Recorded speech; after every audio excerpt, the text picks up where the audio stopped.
Welcome viewers to Body Unified Flow. Here we simplify complexity and amplify performance. Today, we're tackling a massive question, one that literally almost everyone struggles with. Why do we so often fail at our goals, even when we have an undeniably strong desire to achieve them? Usually we just blame our own willpower, or we tell ourselves we just don't have the right character. But to find the real answers, we've got to look under the hood. We need to look directly at your brain's hardware. So this explainer is focused on exactly that. We're diving into the foundations of behavioral change, specifically the neuroscience of goal setting. 1.Dopamine and the reward circuit, and how right intention fuels motivation. In this session, we're going to uncover how dopamine actually works at a cellular level and discover how this ancient concept of right intention is basically the ultimate neurological fuel for sustainable long-term motivation. All right, let's take a quick look at our agenda for today. First up, the architecture of motivation. Second, dopamine, tonic versus phasic. Third, the power of right intention. Fourth, the false progress trap. Fifth, dopamine-driven goal strategies, and we'll wrap it all up with our summary and references. Before we jump right in, let's lay out exactly what you're going to gain from this session today. By the end of this explainer, you're going to understand the raw mechanics of your mesocortical limbic system, which is essentially your brain's biological reward center. You'll also be able to distinguish between tonic and phasic dopamine, and trust me, knowing that difference is an absolute game changer for designing your behavior. And most importantly, you'll know exactly how to apply the framework of right intention to build habits that actually stick. You're walking away today with a literal neurobiological blueprint for success. Okay, let's kick things off with Section 1, the architecture of motivation. What's really fascinating here is how this architecture breaks down our complex biology into a connected system of drive and direction. Let's use a quick analogy. Take a look at the ventral tegmental area, or VTA, right there in the first row. This region sits deep in your primitive midbrain and packs the largest concentration of dopamine neurons. Think of the VTA as the raw engine block of your car. It's the absolute origin of your reward signaling. It generates the power. Now, this engine sends its signal into the Nucleus Accumbens, which you see in the second row. You can think of the Nucleus Accumbens like the car's transmission. It takes that raw power from the VTA and turns it into what neuroscientists call incentive salience. That's basically your feeling of wanting something and your actual willingness to put in the effort to get it. So that's your raw animalistic drive. But as we all know, raw drive without direction is just chaotic energy, right? And that is exactly where the prefrontal cortex, or PFC, comes in. As you can see in the final row, the PFC is your highly evolved steering wheel. It provides executive control and goal representation. It's a top-down modulator telling that raw drive from your midbrain exactly where to focus. Moving right along, let's dive into Section 2, dopamine, tonic versus phasic. We hear about dopamine all the time in popular culture, and it's almost always called the pleasure chemical. But honestly, that's a massive oversimplification, and it actually really harms our ability to change our behavior. Dopamine operates in two completely different gears. The huge takeaway here is that tonic dopamine is your idling engine of readiness, while phasic dopamine is the turbo boost of learning and surprise. Let's unpack that a bit. Tonic dopamine hums along in the background over minutes and hours. It's the steady baseline level in your brain that dictates how willing you are to tackle difficult tasks. If your tonic baseline drops, you feel lethargic, apathetic, and you literally can't even get off the couch. Phasic dopamine, though, fires in fractions of a second. It encodes what scientists call reward prediction errors. So what does that actually mean? Think of it like finding a crisp $20 bill in an old winter coat. You totally weren't expecting it, so your brain releases a massive, rapid phasic dopamine spike. It feels amazing. That spike tells your brain, wow, that was a highly valuable surprise. Wire that into memory so we definitely do it again. On the flip side, if a reward is much worse than you expected, your dopamine drops below that tonic baseline, and that gives you a feeling of disappointment that forces you to pivot your strategy. All right, let's get into Section 3, the power of right intention. So you might be wondering, how do we consciously interact with these incredibly powerful neurochemicals? Well, this definition of right intention explains it beautifully. It comes from ancient contemplative practices, but is now fully backed by modern neuroscience. Right intention, or sama sankappa, is essentially a neurological hack. It acts as this powerful top-down signal from your highly evolved prefrontal cortex that steps in to override impulsive cravings. You know, those primitive urges that make you mindlessly reach for a donut or doom scroll on your phone. By anchoring your everyday actions in your deepest core values, right intention actively preserves your tonic dopamine baseline. It quiets all that noise. It stops you from burning out your neurochemistry on cheap thrills, which allows you to shift your entire system from this fleeting, reactive motivation into a state of highly sustainable, proactive behavioral change. Let's look at how right intention fuels intrinsic motivation and protects us from something called the undermining effect. When you operate with right intention, meaning you do something simply because it aligns with who you want to be, fMRI scans show heightened activity in your insular cortex. This area helps generate spontaneous self-satisfaction.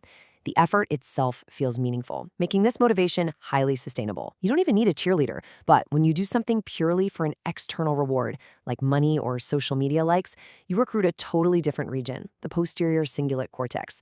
And here's the extreme danger with that. Tangible external rewards eventually decrease your natural, spontaneous engagement. That's the undermining effect.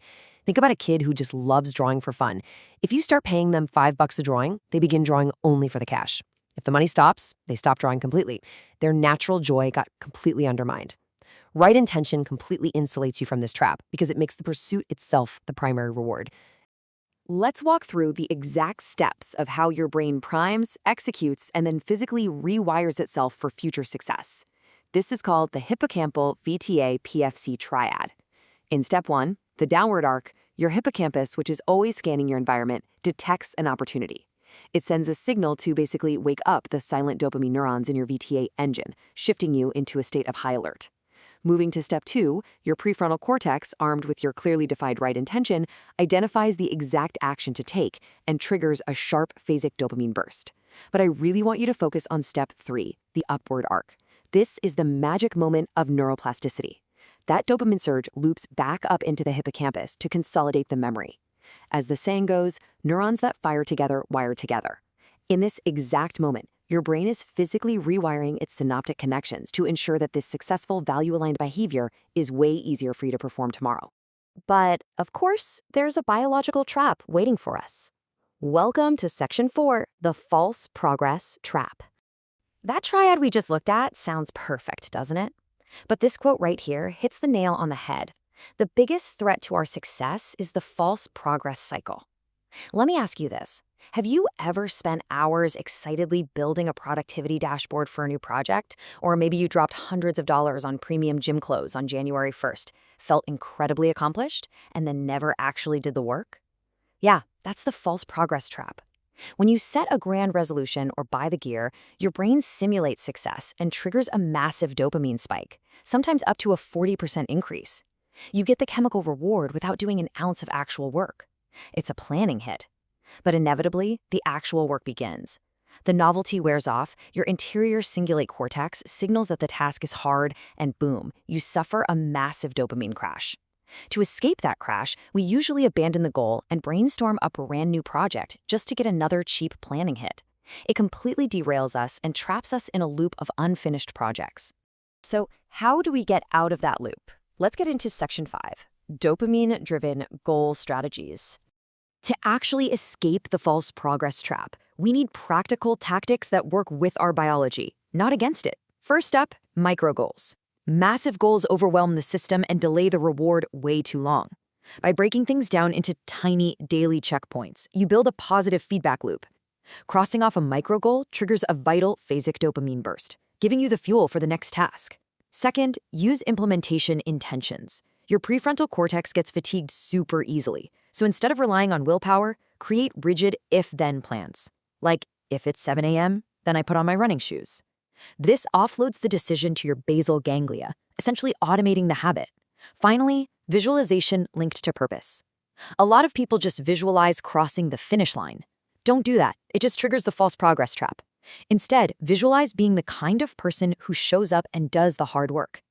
Tying the process to your core identity tells your brain that the effort is highly valuable, making the daily grind feel a lot less like a chore, and way more like a genuine expression of who you are. All right, that brings us to Section 6, Summary and References.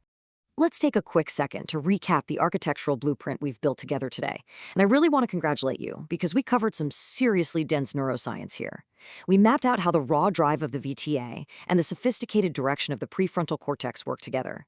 We learned the absolutely critical distinction between preserving our tonic baseline dopamine for readiness and leveraging phasic spikes for learning. We identified how right intention is the master modulator that anchors us in intrinsic motivation. And finally, we learned how to engineer our actions with micro goals and implementation intentions to completely bypass that false progress cycle. You now officially have the tools to transition from just wanting something to persistently executing on it. I want to leave you with this final provocative thought to reflect on as you approach your next big milestone. Ask yourself honestly, are you continually addicted to the exciting planning phase? Or are you finally ready to use right intention to anchor your daily actions to your deepest core values? The neurobiology of greatness is literally already inside you. It's just waiting for the right instruction. And finally, here are the core scientific references cited in today's session for those of you eager to explore the neurobiology even further. I highly recommend checking out the research on reward prediction errors and the mesolimbic system if you want to truly master your own behavioral architecture. Thank you so much for joining us today at Bodhi Unified Flow. Keep learning, keep applying these insights to your life, and I'll see you in the next explainer.